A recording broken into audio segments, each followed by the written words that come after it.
If you've ever looked at a type 1 diabetes NCLEX practice question and felt your brain turn to spaghetti, this video is for you. Because memorizing your diabetes facts is not your problem.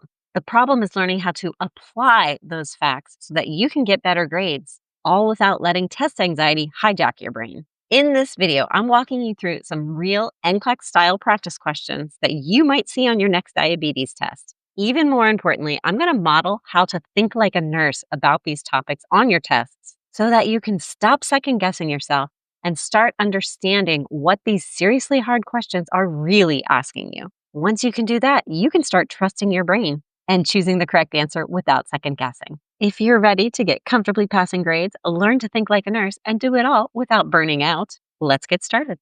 Remember, with these type 1 diabetes questions, I'm going to take the time to explain the thought process that goes behind them. You cannot memorize the answers for NCLEX style questions. You have to learn to think like a nurse about them. Number 1, a 12-year-old client with newly diagnosed type 1 diabetes is learning how to manage their condition. Which statement by the client indicates a need for further teaching? A, I will rotate my insulin injection sites to prevent lipodystrophy. B, I should skip my insulin dose if I am not eating because of illness. C, I will check my blood glucose levels before meals and at bedtime. Or D, I can have a piece of candy if I feel symptoms of low blood sugar. First thing we need to do is always look only at the question and say, what do I need to know in order to answer this question? In this case, we need to know what type 1 diabetes is, what's the pathophysiology, so that we can predict what kind of symptoms they might have, which means we can also predict what kind of nursing care or medical care we would expect in a condition like this. If you've been studying with my silver bullet study system, that should be no problem. If you're not, it might be a little bit fuzzy, but take what you do know and work with it. Then we make sure we know what the question is really asking. This question is asking which statement indicates a need for further teaching. That means that the client is saying something incorrect that we need to reteach. Therefore, we're looking for a false statement over here in the answer choices. By building a rationale for each one, either right or wrong, you are creating a test-taking strategy that is going to help you be more confident and prevent you from changing your answers at the last minute. A, I'll rotate my insulin injection sites to prevent lipodystrophy. Even if you don't know what lipodystrophy is, as long as you know the root words, you can figure it out. Lipo has to do with fats, comes from lipids. Dys, D-Y-S, means something bad. Think dystopian, disease. And trophy has to do with the growth of the cell. In this case, dys is making it bad. So it's going to be the breakdown or lack of growth, destruction of fat cells. And by rotating our insulin injection sites, we are reducing the risk of that breakdown of fat cells because no one location is going to be getting constant injections. Therefore, A sounds correct, and we are looking for an incorrect statement. B, I should skip my insulin dose if I am not eating because of my illness. This is a good distractor because we often hear that when somebody is not eating, we might not want to take insulin. The insulin is going to further reduce blood sugars, but if you're not eating, you're not really raising your blood sugars. However, this is type 1 diabetes, and in type 1 diabetes, clients do not produce any of their own insulin. And our body is always producing a sort of base level of blood glucose. Therefore, if a type 1 diabetic skips their insulin, they can't even deal with that base level of blood glucose. We never want to skip insulin with a type 1 diabetic. Therefore, this sounds false. And I'm thinking this is the right answer. Let's check the other two just to be sure. I will check my blood glucose levels before meals and at bedtime. That sounds good. We want to be aware of what the blood glucose levels are throughout the day, and those are important times to check it. D, I can have a piece of candy if I feel symptoms of low blood sugar. This is accurate because a piece of candy will then increase blood sugar, which will counteract the low blood sugar. Let's check the answers. And indeed, B is correct. Did you get it correct too? Number 2, a client with type 1 diabetes is experiencing polyuria, polydipsia, and polyphagia. The nurse understands that these symptoms are primarily caused by which of the following? I want to point out that the 3 Ps of type 1 diabetes are often memorized by nursing students, but you might not understand why they occur, which makes it easy to get them mixed up. I'm about to explain to you why they occur, and we're going to use that information to get this question correct. Let's look at the answer choices. A, increased insulin production. B, decreased glucagon release. C, elevated blood glucose levels. Or D, decreased renal perfusion. First thing to do is ask, what do we need to know to answer this question? We need to know what's the pathophysiology of type 1 diabetes. And along with that, we want to know how does insulin and blood sugar normally work in the body? Spoiler alert, it also helps to understand osmosis and diffusion because those are the reasons why these symptoms happen when the pathophysiology of type 1 diabetes happens. If you want me to make a video going into more detail about that, let me know in the comments. If 3 people ask me, then I'll make it. But if we know how insulin and blood sugar normally interacts and we know what goes wrong with type 1 diabetes, then we can predict why these symptoms happen, and we can also predict what to do about them. Now, in this question, it doesn't matter what we do about them. We just want to understand why they happen. That's the prediction, how to think like a nurse about these symptoms. And it's step 3 of the silver bullet study system. Let's remind ourselves what the question is asking, and that is, what is it that these symptoms are caused by? So we're looking for the step 3 prediction of why these symptoms happen. Increased insulin production, choice A, is not correct because we do not see increased insulin as part of the pathology of type 1 diabetes. In fact, if we increased insulin, we would decrease these symptoms because it's the opposite of why they happen. We can cross out A. B, decreased glucagon release. Back to A and P. What is glucagon? Glucagon is like little suitcases full of blood sugar that the liver has been packing up whenever there's excess blood sugar hanging around. The liver saves it for whenever you have low blood sugar or when the cells are saying, hey, we're not getting enough blood sugar, which technically can happen when you have high blood sugar, but you don't have the insulin to move it into the cells. The liver hears the cells saying, hey, we're hungry, we're hungry, we're hungry. And it says, okay, I'll give you more blood sugar. And it unpacks the glucagon, further increasing the blood sugar. In someone without type 1 diabetes, this is very helpful because it's why you don't always blood sugar crash just because you skip a meal. But in type 1 diabetes, it's just making that blood sugar go higher and higher because there's no insulin to move it into the cells. However, this is not going to cause the 3 Ps because decreased glucagon is actually going to do the same thing that increased insulin would, which is it's going to decrease the blood sugar. That brings us to option C, elevated blood glucose levels. This is our answer. Physiologically, this is doing the opposite of what options A and B have been suggesting. And what happens is when blood glucose is high, that means there's lots of stuff in the blood. That stuff is glucose. Now, the kidneys want to try to maintain homeostasis and help balance out the ratio of stuff to water in the blood. And it does that by trying to get rid of the blood sugar in your urine. This is what leads to polyuria. Because unfortunately, as the blood sugar leaves, water wants to follow the stuff. That's osmosis, a very simplified idea of osmosis. When you pee a lot, you get dehydrated. Also, the fact that the ratio of blood sugar to water is so high also triggers your body to feel thirsty and dehydrated, which is why we have polydipsia, which is excessive thirst, to try to counteract that dehydration. And then polyphagia, I think that's the most fascinating of these 3 Ps because polyphagia is excessive hunger. And somebody with type 1 diabetes can eat and eat and eat and eat and still feel hungry and still lose weight. Why is that? It's because they're getting all the fuel they need. They're getting the blood glucose, but it's staying in the blood. It's not going into the cells that need the fuel. So even though you're eating food, your cells are literally starving. And they're sending out all of these emergency messages that say, hey, we need fuel, we need food. And so your body keeps feeling hungry. So far, elevated blood glucose levels are the best explanation for these 3 symptoms. But let's check the last one just to be sure.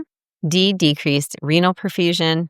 This would not be a good explanation because as we just explained, the polyuria and the polydipsia are caused because the kidneys are trying to correct the high blood sugars.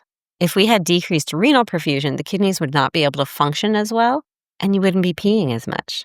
Therefore, the answer is C, elevated blood glucose levels. Number 3, a client with type 1 diabetes is admitted to the hospital with hyperglycemia. Which of the following laboratory results should the nurse expect to find in this client? A, decreased blood urea nitrogen, otherwise known as BUN. B, decreased serum osmolality. C, decreased pH and arterial blood gases, ABGs. Or D, decreased urine-specific gravity. What do we need to know to be able to answer this question? We need to know about hyperglycemia and be able to think through the symptoms that would cause and why they would happen, especially as related to type 1 diabetes. And then based on that thought process, we can figure out what lab results would be relevant. So would blood urea nitrogen be relevant? Not so much. Blood urea nitrogen, BUN, is something that measures kidney function. It's how well can the kidneys get the nitrogenous waste out of the blood. This nitrogen waste happens because protein gets broken down in the liver. None of that has anything to do with blood sugars. B, decreased serum osmolality. Osmolality refers to the ratio of stuff to water inside the blood. So if that ratio is decreasing, that means there's less stuff compared to the water. And that's the opposite of what we would expect with hyperglycemia, because with hyperglycemia, we would expect increased osmolality because the blood sugar would be increasing and the water would be staying the same or even decreasing. C, decreased pH in arterial blood gases, ABGs. This one is sounding better because as the blood sugars go up, the cells are still starving in type 1 diabetes. If this was type 2 diabetes, the answer would be different. But we're talking about type 1 diabetes. And in type 1 diabetes, no blood sugar is getting in the cells. Therefore, the cells are still hungry. And the body wants to feed those cells, and it does it by breaking down fat. This is a normal process. However, when too much fat is broken down all at the same time, it produces waste products called ketones. Normally, the body can handle them. But when it's so much all at once, those ketones can add up in the body, and they're acidic. So when you have these acidic ketones building up in the body quickly, that can decrease the pH, which makes the blood more acidic too.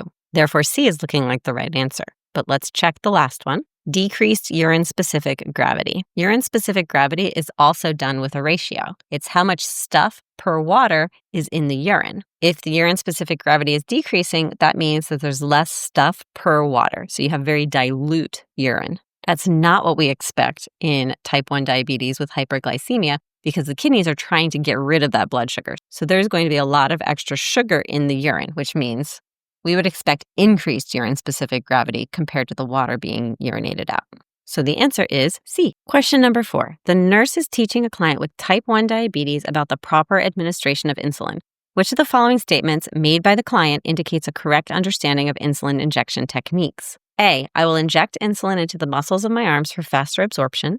B, I should use the same site for my insulin injections to maintain consistency. C, I will pinch my skin and inject the insulin at a 90-degree angle. Or D, I can store my insulin pens in the freezer to keep them fresh. What do we need to know to be able to answer this question? We actually don't need to know anything about type 1 diabetes. That's a red herring. This question is only about the proper administration of insulin. Even if you're in a med-surg course studying diabetes, this is really a fundamentals of nursing or a pharmacology question because it's focused on good nursing technique for insulin injection. I'm telling you, this stuff comes back to haunt you. That's why you need to study it the right way the first time with the Silver Bullet study system. And let's clarify what the question is asking because it says we're looking for a client statement indicating the correct understanding of technique. Therefore, that tells us 3 of these answer choices are false things, and one of them is going to be an accurate statement. Let's figure out which one is which. A, I will inject insulin into the muscles of my arm for faster absorption. This is incorrect. We do not inject insulin into muscle. We inject it into fat. We can cross it out. B, I should use the same site for my insulin injections to maintain consistency. Do you remember that question we did earlier about lipodystrophy? If you use the same site consistently, you can damage the fat cells in the injection site over time. B is incorrect. C, I will pinch my skin and inject the insulin at a 90-degree angle. This is correct technique for subcutaneous injection, which is what insulin injections are.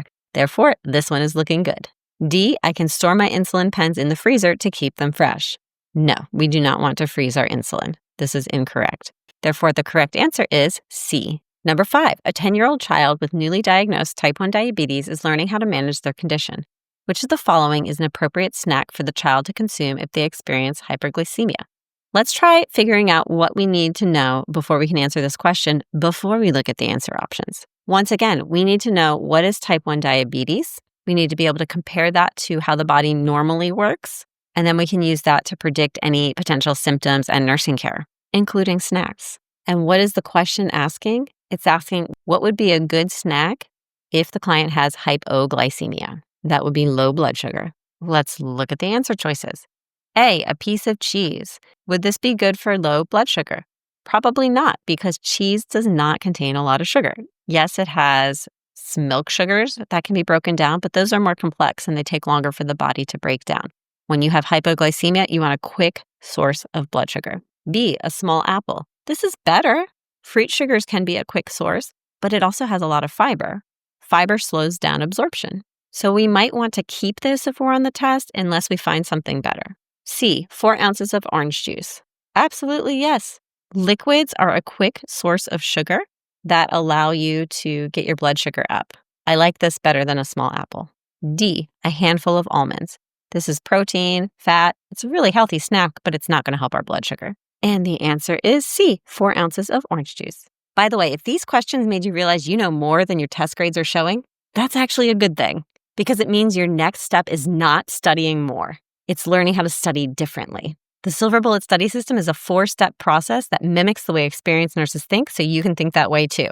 When you study that way, you can spot the most important information faster, make sense of tricky topics like this one, and finally feel confident that your brain is working with you, not against you. This is the next video to watch if you need more of that in your life. Otherwise, this video is your next best step.